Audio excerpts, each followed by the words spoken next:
মানে বাইক যতদিন চালাবো, যে বাইকটাই ক্রয় করি না কেন, আর কোনো দিন ওই বাইকটা বিক্রি করব না।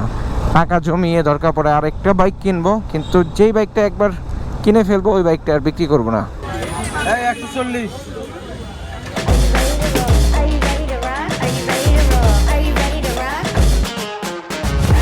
আসসালামু আলাইকুম, কি অবস্থা ভাই লোকস? আশা করি সবাই ভালো আছেন, সুস্থ আছেন। আজকে 2-3 দিন যাবত মনটা একটু হ্যাপি। সো এর আগে ভিডিওতে দেখছেন বাইকটা ডেলিভারি নিয়েছি, বাসায় আসছি। সো মোটামুটি 94 কিলোমিটার্সের মতো বাইকটা চালাচ্ছি। সো মোটামুটি স্মুথনেস একটা ব্যাপার যে থাকে একটা বাইকে, থ্রিলারে বসে বোঝাই যায় সাথে সাথে যে বাইকটা অনেক স্মুথ। সো যাচ্ছি গুলশানে, যাব মিরপুরে। ইচ্ছা আছে কিছু খাওয়া দাওয়া করার আজকে রাত্রের বেলা। সো এক ছোট ভাই ফোন দিছিল, সানি। সো অলরেডি আবার ফোন দিছে। সো অলরেডি আরেকবার ফোন দিয়ে দিছে। সো এখন যাব, মিজান ভাইকে উঠাবো। মিজান ভাই পিঙ্ক সিটির সামনে আছে। সো সেখান থেকে তারপরে যাব রংপুরের থেকে দেন তারপরে যাব মিরপুর। সো আজকে একটু বাইকটা রাইড হবে মোটামুটি ভালোই। সো হয়তো বা সবচেয়ে বেশি রাইড আজকেই হবে এটা নিয়ে। এর আগে তো কালকে জাস্ট 10-15 কিলোমিটার চালাইছিলাম, বেশি চালাই নাই। সো ব্রেকিং মানতেছি, সচরাচর ব্রেকিং আমি কোনো বাইকে বেশি একটা মানি না। সো এটা একদম ব্র্যান্ড নিউ বাইক। সো একটু বেশিরভাগই তো সেকেন্ড হ্যান্ড বাইক কিনা হয়েছে, এর আগে শুধু ব্র্যান্ড নিউ কিনা হইলো বেনিলিটার দেন এটা। সো আশা করি এটাও অনেক দিন রাইড করব। আর ইটস এ টার্গেট আমার যে এই বাইক যত দিন থাকবে, মানে বাইক যতদিন চালাবো, যে বাইকটাই ক্রয় করি না কেন, আর কোনো দিন ওই বাইকটা বিক্রি করব না। টাকা জমিয়ে দরকার পড়ে আরেকটা বাইক কিনবো, কিন্তু যেই বাইকটা একবার কিনে ফেলবো ওই বাইকটা আর বিক্রি করব না। কারণ একবার শিক্ষা হয়ে গেল আমার বাইক বিক্রি করে 5টা মাস বাইক ছাড়া থাকাটা কতটা কষ্টদায়ক যে ছিল আমার জন্য।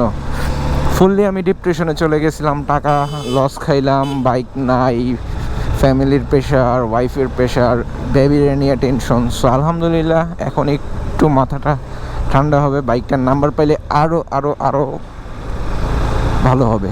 সো চলে আসছি পিঙ্ক সিটির সামনে। মিজান ভাই বসে আছে কোথায় যেন। ও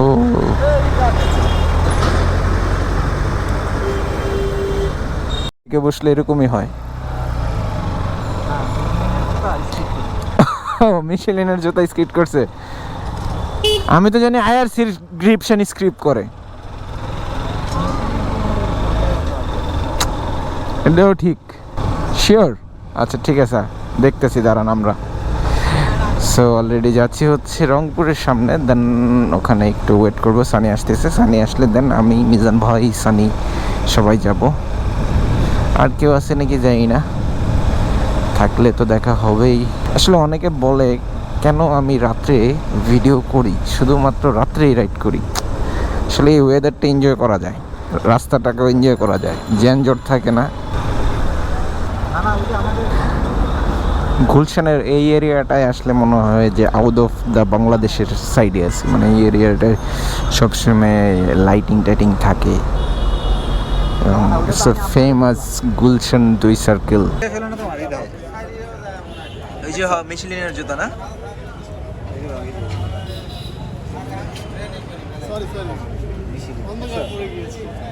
ওইদিকে আপনি দেখতেছেন, আমরা তো দেখতেছি না। আরে এই যে সাদা মানুষ মিশেলিনের টায়ার লাগায়, আর হ্যাঁ মিশেলিন 1000 মানমু। সো অলরেডি মিজান ভাই চলে গেছে, আর একটা ভাই আসছিল ওনার সাথে। সো আমি আর সানি যাচ্ছি মিরপুরে। সো বাইকটা এই জিনিসটা সবচেয়ে বেটার ভালো লাগছে হচ্ছে গিয়ে একদম মানে র্যান্ডমলি মনে হচ্ছে আমি কোনো একটা সোফা বা কোনো কিছুতে বসে আছি। সোফা তো না, মানে একটা চেয়ারে বসে আছি জাস্ট নর্মালি, আর এক্সেলেটার দিচ্ছি। বাইকটা অটোমেটিকলি ভাইব্রেশন খুবই কম, এর জন্য মানে খুব ভালো লাগতেছে। অনেক দিন পরে বাইকের মোটো ব্লগ।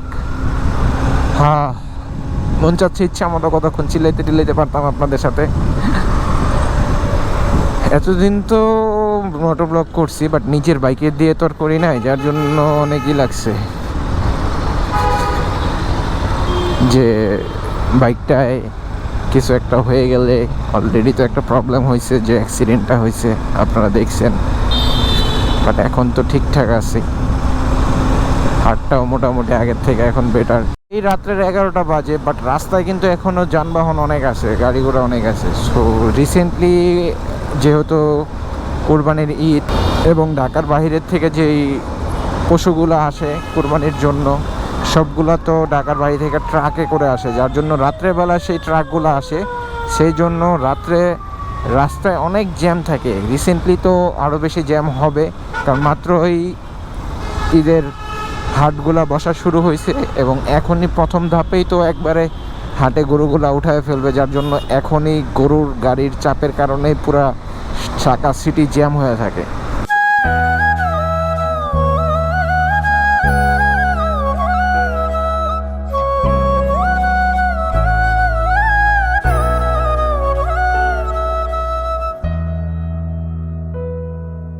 যাওয়া আসার জন্য এই রাস্তাটা সেই করছে, সামনে ফ্লাইওভার আছে, ফ্লাইওভারে তো আরও অসাধারণ করছে। ভালো লাগে এরকম বড় সড়ো রোডে চালাইতে ভালোই লাগে। এবং ইভেন ইন্ডিয়াতে চালায় তো মানে কি বলবো, ইন্ডিয়ার রাস্তার সাথে কোনো রাস্তার তুলনা করা যায় না এখন পর্যন্ত আমি যতটুকু রাস্তা চালাইছি। কি ভাই, তেল নাই? তেল নাই? বসেন, ধাক্কা দিয়ে দিচ্ছি, বসেন বসেন, অল্প একটু সামনেই তো, আমি ধাক্কা দিয়ে দিচ্ছি, বসেন আপনি।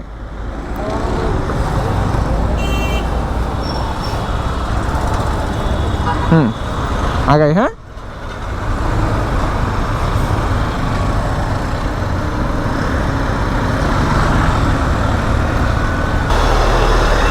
সেইরকম মাঝে মধ্যে রাস্তাঘাটে দেখলে হেল্প করা উচিত, কারণ একটা বাইক ধাক্কায় একটা পাম্পে নিতে কতটুকু রাস্তায় আছে না আছে সেটা আসলে আপনিও জানেন না, আমিও জানি না। সো অবশ্যই যার যার জায়গা থেকে একটু হেল্প করে দিবেন, ঠিক আছে ভাই? সো এই হাসিটাই হচ্ছে গিয়ে সবচেয়ে বেশি মূল্যবান পৃথিবীতে। সো এই হাসিটার কারণে মানুষের সব কিছু, একটা হাসির কারণে অনেক কিছু হয়। আপনি একটা হাসি দিয়ে মানুষের সাথে কথা বলবেন, সে যদি আপনার সাথে রাগান্বিত হয় সেই জিনিসটা চেঞ্জ হয়ে যাবে।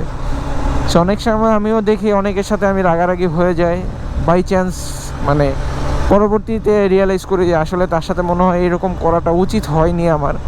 বাট যাই হোক, ইভেন আমিও চেষ্টা করি যে নিজেকে কন্ট্রোলে রাখার, মাঝে মধ্যে আউট অফ কন্ট্রোল হয়ে যাই, স্বাভাবিক, এটা হওয়াটা, মানুষ তো, ধৈর্য শক্তি অনেক টাইমে থাকে না। বাট আসলেই আমার ধৈর্য শক্তি বাড়াইতে হবে, কাজ করতে হবে, আপনাদের সাপোর্ট লাগবে। আশা করি সবাই সাপোর্ট করবেন, সহায়তা করবেন যেন সামনের দিনগুলো আমার ভালো যায়। অবশ্যই যারা ভিডিওটা দেখতেছেন সাবস্ক্রাইব করতে বলবেন, আর পাশে থাকা বেল আইকনটা অবশ্যই প্রেস করবেন। আর পেজ থেকে যারা দেখতেছেন অবশ্যই ভিডিওটা শেয়ার করবেন। আজকে এই ওভারপাসের লাইটগুলা জ্বলতেছে না কেন বুঝলাম না, লাইটগুলা জ্বললে হয়তো আরও ভালো লাগতো।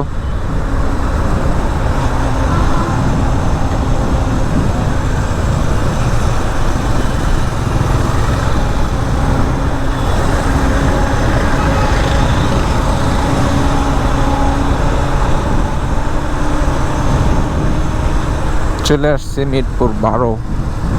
সো এখান থেকে যাব 10-এ। সো সানি বলতেছিল ওই যেই জায়গাটা আমরা যাব খিচুড়ি খেতে, ওই খিচুড়িটা নাকি অনেক টেস্টি এবং অনেক ফেমাস।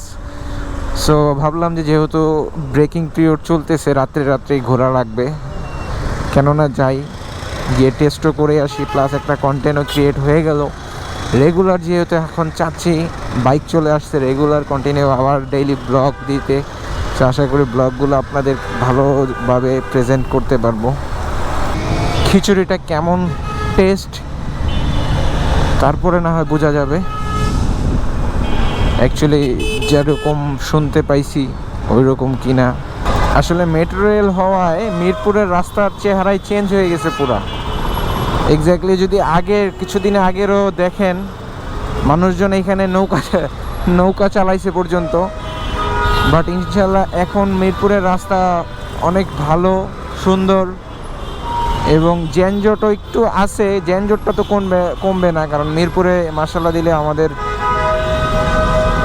ভালো জনসংখ্যা, সো নাম্বার ছাড়া বাইক চালাচ্ছি। ইভেন সেল রিসিটও নিয়ে বেরোই নাই, যদি ধরা খাই তাহলে তো শেষ। সুরজ মামার এটা সামনেরটা যাই।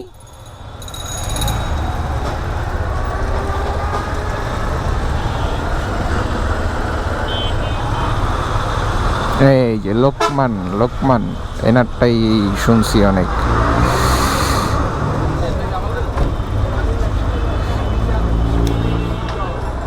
এই হচ্ছে সেই লোকমান বিরিয়ানি হাউস, যেটা নাকি ভিডিও আসতে আসতে দেখতেছিলাম সানি গেছে, দ্যাটস ওয়াই এখানে আসা। আর এই যে সানি অলরেডি দাঁড়া গেছে। অর্ডার দিছো? সিরিয়াল তো বহুত হবে না কেন, যে ফেমাস সিটি এই জায়গার, সিরিয়াল তো হবেই।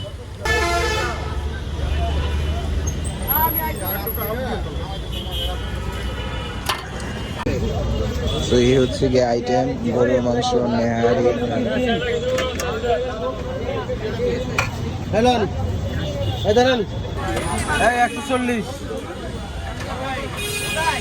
মানুষ দেখে মাথা খারাপ হয়ে যেতেছে বাবা, রাত্রে বাজে 11টা, এখনো কত মানুষ। ফার্স্টে ভাবছিলাম কানা আলু আছে এটাতে, একটু আলু বাড়াই দিন এটাতে। হ্যাঁ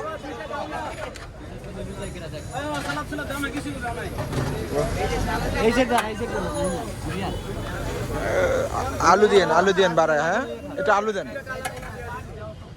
মামা, এটা আলু দেন, আলু দিছেন, এটা তো ভাঙ্গা চূড়া। এই হচ্ছে গরুর মাংস প্লাস হচ্ছে খিচুড়ি। সো হিউজ পরিমাণ ক্রাউড, রাত্রেবেলা আরও বেশি থাকে। এটা হচ্ছে ঠিক মিড 10 চত্বরটা পার হয়ে একটু করে। আচ্ছা আগে খাওয়া দাওয়া করি, দেন না হয় বাকি কথা।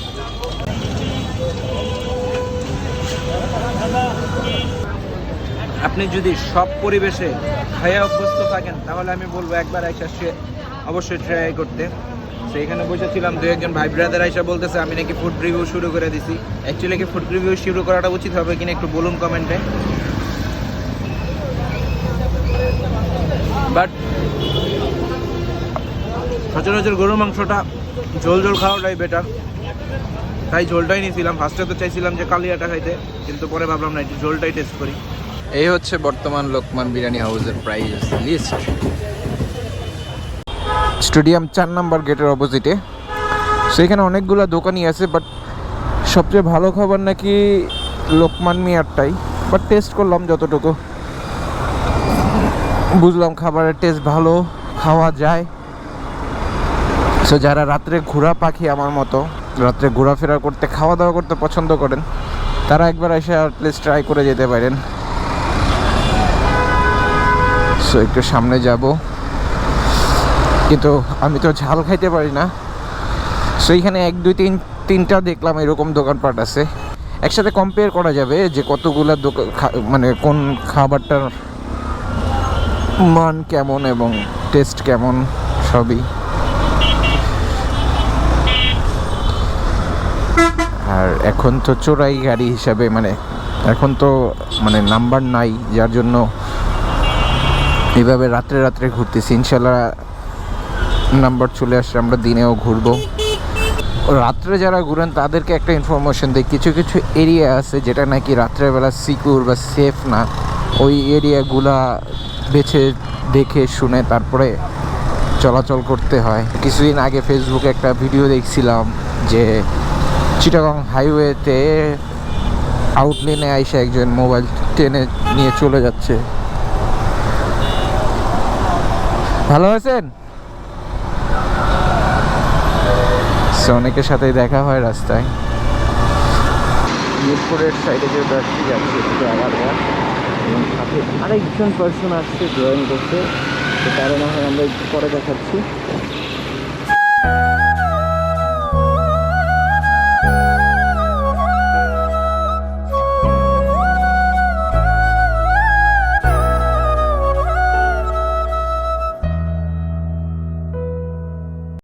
মিরপুর 13 থেকে চলে আসলাম আগারগার দিকে। কিছুদিন পর মোটা হয়ে যায়, আবার কেমনে জানি স্বাস্থ্য কমায় ফেলে। ঠিক আছে, যেটা নাকি আমি হয়ে গেছি বাসায় থাকতে থাকতে 6 মাসে। এটা একটা জোক পার্ট ছিল ভাই, যাই অনেকদিন পরে দেখলে বেড়ে যায় ফিলিংস, বাইকারদের ফিলিংস থ্রটল। ক্যামেরা দেখলে আরো বেশি। তো অনেকদিন পরে মিরপুরে আসছিলাম, এই মানুষটাকে ফোন না দিয়ে পারি না, আর যেহেতু বাইকও নতুন ভাবলাম যে অ্যাজ ইউজুয়ালের তার জন্য একটা কন্টেন্ট থাকলো, আর আমি রনি তো আছি তার সাথে। তো যাই হোক, এখন একটু আড্ডা দিলাম, বেশি দিনের তফাৎ না, 6 মাস পরে সবার সাথে দেখা সাক্ষাৎ হচ্ছে, আস্তে ধীরে মনটা একটু ফ্রেশ হয়ে গেছে। যাই আমরা আরেকটু আড্ডা দিই, তারপরে বাদবাকি কথা বাইকে হওয়ার। কাজী নৌরিন চ্যানেলটা তো আপনারা দেখে আসছেন না? সো অলরেডি আমাদের আড্ডা দেওয়া শেষ, বাজে 12:54। সো মোটামুটি হ্যাঁ হ্যাঁ হ্যাঁ, পানি শেষ। আগে না দিলেও চলবো, আমরা ভিতরে আরে চলেন আগায় দিচ্ছি, বাসার সামনের তো বইলে নিয়ে আসছি, আগায় দিব, পরে বলবেন রনি ভাই না আগায় দিয়ে চলে গেছে। সো অনেকক্ষণই আড্ডা দিলাম, অনেক দিন পর দেখা সাক্ষাৎ হইলো, অনেক কথাবার্তা হইলো। সো কি হয়েছে না হয়েছে, এতদিন কই ছিলাম, এইসব বিষয়ে নানান বিষয়ে কথা হইলো। সো আবার ব্যাক টু প্যাভিলিয়ন ফিরে আসছি রাস্তায়। যাক, এই এখন বাইকটা নিলাম। সো আপনাদের সাপোর্ট চাই, দোয়াও চাই, শুধু সাপোর্ট ছিললে হবে না, দোয়াও করতে হবে। সবার জন্যই দোয়া করবেন, সবাইকেই সাপোর্ট করবেন, কারণ আপনাদের সাপোর্ট আর দোয়ার জন্যই আমরা আজকে এই পজিশনে চলে আসতে পারছি। সো আর একটু সাপোর্ট করলে আমরা আর একটু ভালো পজিশনে থাকবো। সো যারা চান যে আমরাও একটু ভালো পজিশনে থাকি, ভালো পজিশনে আপনাদেরকে দেখাই, ভালো বাইক দেখাই, সো অবশ্যই সবাইকে সাপোর্ট করবেন, দোয়া করবেন। ঠিক আছে, আল্লাহ হাফেজ, আমরা এদিক দিয়ে চলে যাই। অনেক অনেক শুভকামনা আর best of luck. Thank you, আল্লাহ হাফেজ, দেখা হবে ইনশাআল্লাহ। ঠিক আছে, আল্লাহ হাফেজ। চলে এসেছি বাসায়। লাস্ট চা কেমন লাগলো সানি? এই পাশে লাইট বেশি, এই পাশে কেমন লাগলো? তুমি তাই প্রথম আমার লগে বাইরে। আসলে আমি তো ওইরকমভাবে রাত্রে কেউ নিয়ে বেরোই না, একা বের হয়েছে। সানি বললো বেরোইলাম, খিচুড়ি খাইলাম। তো ভিডিওটা এই পর্যন্তই থাকছে। বাসার সামনে লাস্ট চায়ের কাপ, তারপরে বাসায় চলে যাবো। তো সবাই সবসময় ফুল ফেস হেলমেট পরে রাইড করবেন, রাইডার রাইড সেফ।